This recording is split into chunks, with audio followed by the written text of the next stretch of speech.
clashing first with the Hermann Göring Division and then with the 15th Panzer Grenadiers. Several Axis airfields had been captured and would soon be pressed into service as bases for Allied close support squadrons.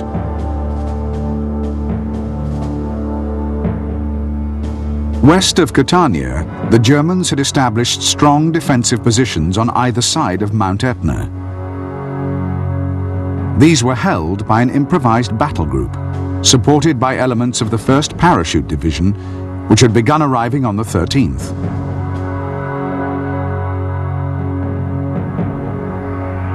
On the 16th, Kesselring appointed Huber as commander of the 14th Panzer Corps, comprising all German formations in Sicily, and Luftwaffe flak batteries guarding the Strait of Messina.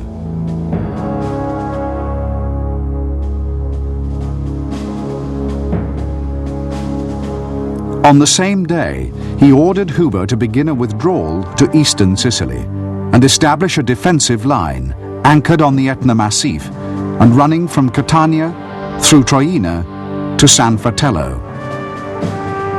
On the 18th, these forces were further strengthened by the arrival of the 29th Panzer Grenadiers from Italy.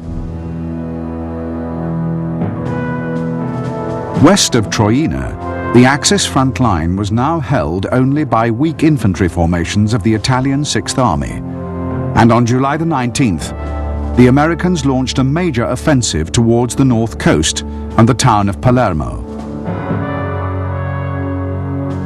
Within 4 days, all resistance had collapsed, and the whole of western Sicily had fallen into Allied hands.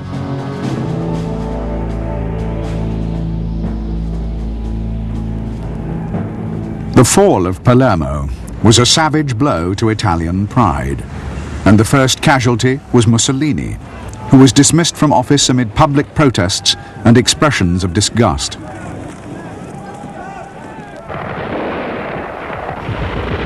In Sicily, however, the Allies were making only slow progress. The Etna Massif and the rugged country around Troina provided the Germans with ideal defensive terrain, effectively cancelling out the Allies' huge numerical and material superiority.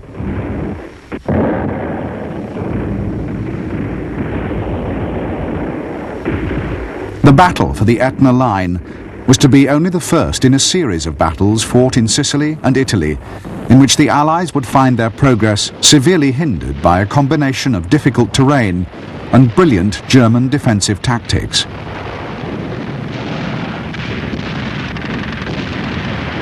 The Etna line held throughout the first week of August, and when it was eventually breached, the advancing Allies found that the German defenders had merely withdrawn to new positions further east.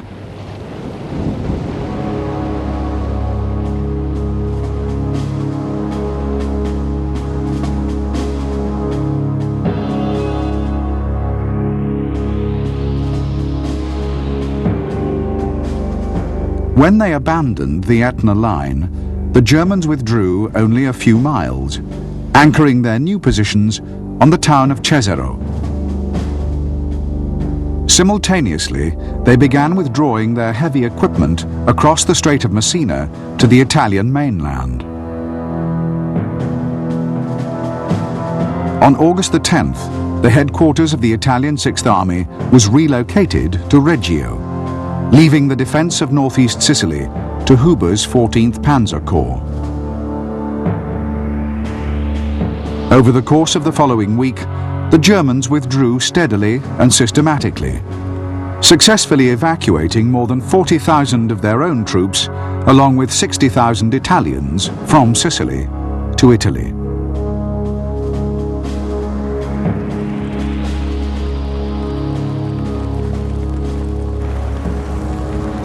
The conquest of Sicily netted the Allies nearly 150,000 Italian prisoners, but very few Germans. The campaign in many respects had been a resounding success, in others a disappointment. Italian resistance had proved far weaker than anyone had anticipated, and the Italian navy had not even left port, despite repeated German requests for assistance. Indeed, the contribution of the Italian armed forces to the defence of Sicily had been virtually negligible, encouraging the impression that Italy herself might be a hollow shell.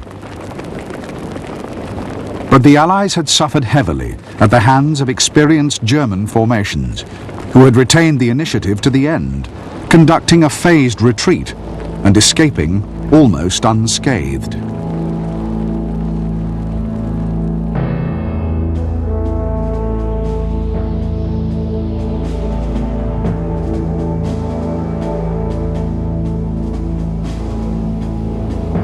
In the last phase of the Sicilian campaign, the Allies had agreed to follow up the capture of the island with landings on the Italian mainland. The first of these was to be mounted by elements of General Montgomery's 8th Army across the narrow Strait of Messina. The landings on September the 3rd were uncontested. The Germans had prudently withdrawn the previous night, and the Italian coastal garrisons surrendered without firing a shot. As the British 8th Army advanced northwards along the toe of Italy, the American 5th Army, newly activated under General Mark Clark, was sailing for the Gulf of Salerno, 200 miles further up the coast.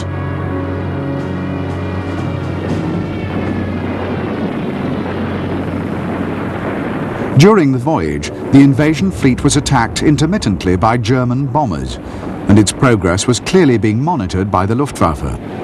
But Allied commanders were confident of a successful operation. The landings on September the 9th were timed to coincide with a formal Italian surrender, and many of those aboard ship were expecting to walk ashore unchallenged.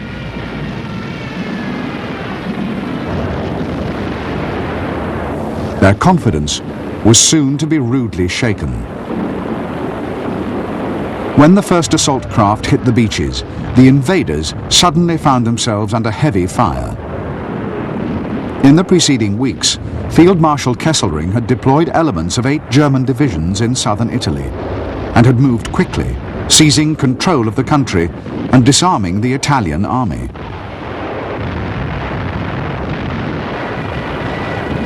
For the Allies, the Battle of Salerno would be no walkover.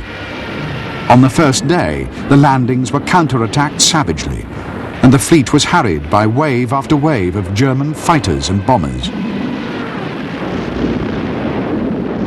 While the assault troops swarmed ashore to seek safety and shelter behind the dunes, Kesselring was ordering reinforcements to the area for a full-scale assault on the beachhead.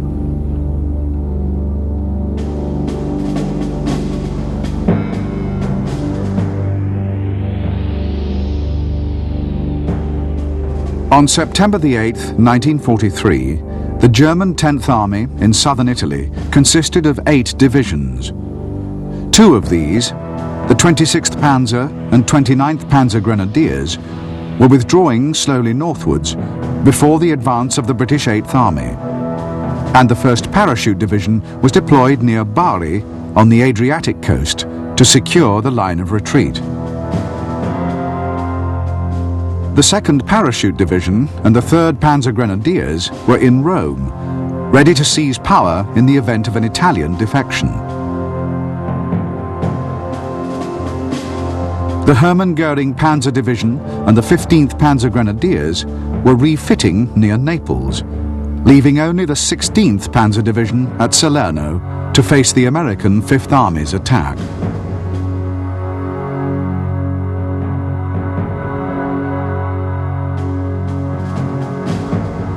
For the assault phase of the landings, 5th Army had 3 divisions, with a 4th in floating reserve.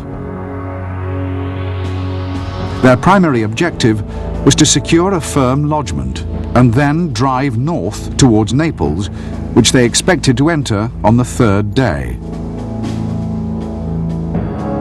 16th Panzer, however, was deployed on high ground, dominating the beachhead area and the main roads leading north.